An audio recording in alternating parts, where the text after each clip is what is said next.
요한복음 20장에서 주 예수님께서는 부활하셔서 제자들 안으로 호흡으로 들어가셨습니다. 성령, 이것은 부활하신 그리스도죠. 부활하신 그리스도 그분 자신께서 성령, 생명 주시는 영으로 제자들 안으로 들어가서 제자들의 생명이 되셨습니다. 이렇게 요한복음 20장에서 요한복음 전체가 끝이 난 것처럼 보였지만 요한복음 21장은 하나의 부록으로서 요한복음 전체에 대한 또한 결론이라고 할 수 있습니다. 요한복음 21장이 무엇을 의미하는지 한번 이야기해 보도록 하겠습니다. 요한복음 21장 3절에서 15절까지 중요한 구절을 적었습니다. 시몬 베드로가 그들에게 나는 고기를 잡으러 가겠습니다. 이제 주 예수님께서는 부활하고 없어졌기 때문에 제자들은 생계에 대한 염려가 다시 생겼습니다. 그래서 생계에 대한 그 염려로 인하여 옛 직업으로 다시 돌아갔습니다. 그들이 육지에 올라와서 보니 거기에 숯불이 있는데 그 위에 생선이 놓여 있었으며 떡도 있었다. 이게 9절인데요. 시몬 베드로와 제자들이 바다에서 물고기를 잡으러 갔는데 사실은 밤이 새도록 고기를 못 잡았습니다. 이것은 하나의 기적이라고 할 수 있는데 이 밤은 물고기를 잡기에 가장 좋은 시간이었고 이들은 전문적인 직업적인 어부였습니다. 그런데 물고기를 한 마리도 잡지 못했습니다. 왜 그랬을까요? 이것은 주권적인 하나님께서 고기들에게 명령했을 겁니다. 그 그물에 들어가지 말아라 이렇게.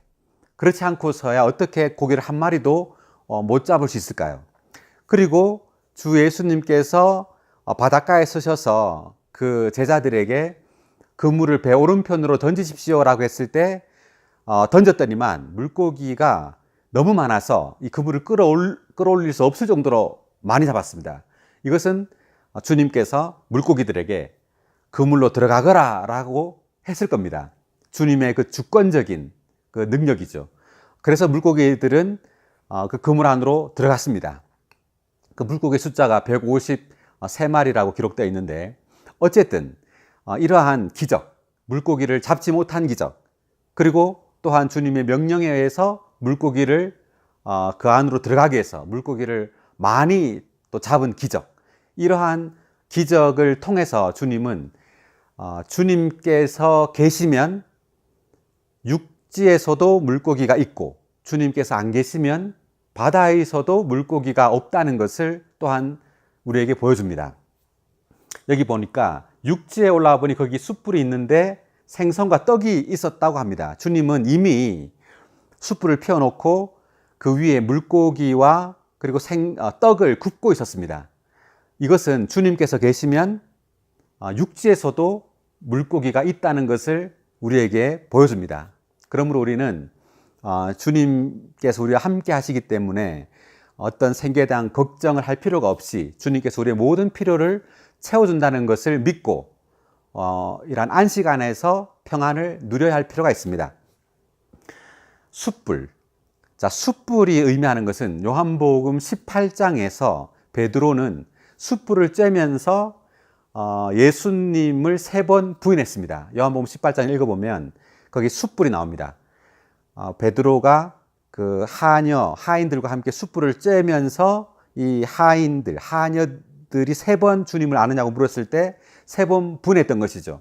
그러므로 이 숯불은 베드로에게 있어서 매우 가슴 아픈 기억을 떠올리게 했을 겁니다. 그의 실패를 아주 떠올리게 하는 그러한 그 숯불입니다. 그들이 아침을 먹고 나자 주님께서 구워놓은 생선과 이 떡을 먹었겠죠. 주님께서 주셨습니다. 그래서 아침을 먹었습니다. 먹고 나자 예수님께서 베드로에게 말했습니다. 요한의 아들 시몬이여. 시몬은 베드로의 옛 이름입니다.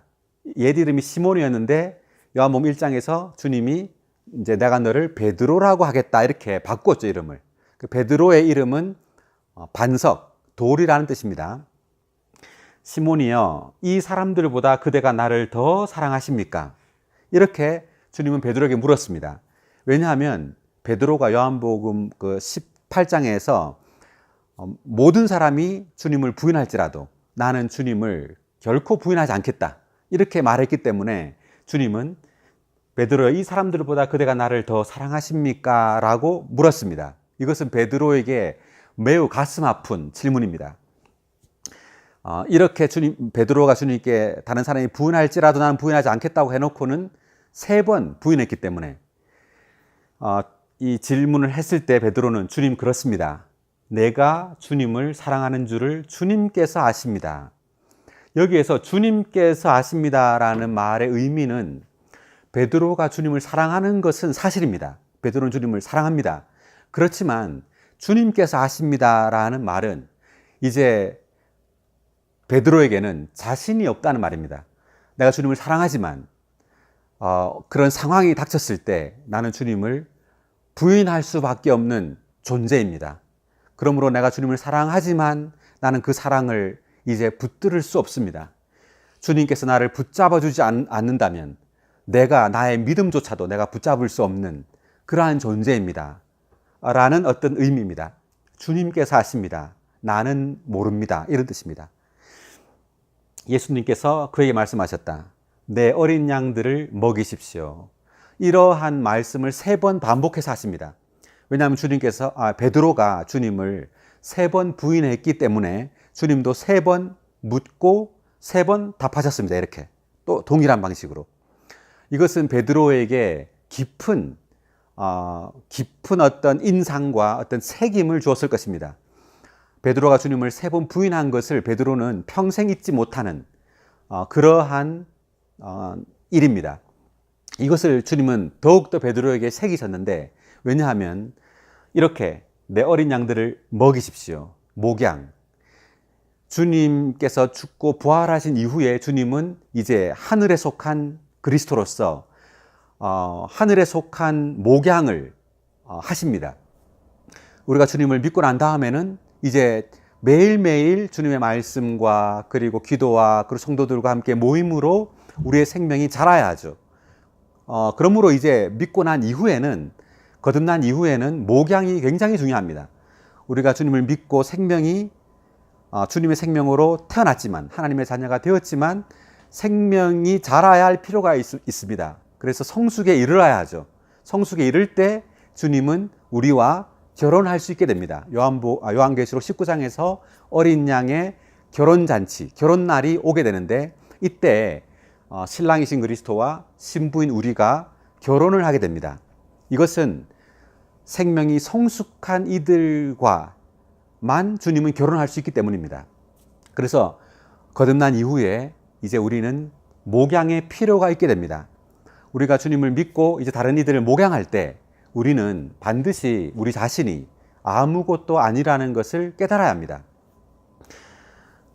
많은 사람들은 우리가 주님을 믿고 생명이 자라면 우리 스스로 무언가를 할 수 있다고 생각합니다. 주님이 없이도 많은 일들을 우리 스스로 결정하고 우리가 무언가를 합니다.